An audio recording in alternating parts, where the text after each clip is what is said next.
இரக்கம் காட்டியவன் அந்த வேலவன். முருகனிடமே உபதேசம் பெற்ற தங்களிடம் சில கேள்விகளை கேட்கிறேன். உங்களால் பதில் சொல்ல முடியுமா? முடிந்த மட்டும் சொல்லுகிறேன் அப்பா. நானும் தெரிந்த வரையில் கேட்கிறேன். எனக்கும் புரிந்த வரையிலும் சொல்லுகிறேன். மண் பற்று, பெண் பற்று, பொன் பற்று, இந்த 3 பற்றை விட உலகத்தில் உயர்ந்த பற்று இன்னொன்று இருக்கிறது. அது என்ன பற்று?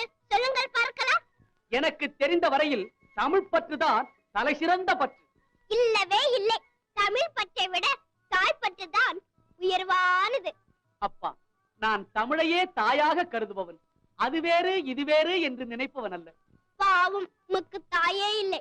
அதனால் தமிழையே உயர்வென்று கருதி கொண்டிருக்கிறேன். தாயும் இருந்து தமிழை ஊட்டியிருந்தால் பெற்றவளின் அருமை புரிந்திருக்கும். சரிதானா? அகத்தியரே, தமிழ் முனியே, என்ன பேச்சில்லை? நான் சொல்லுவது சரிதானா இல்லையா என்று தனியாக ஒரு இடத்தில் உட்கார்ந்து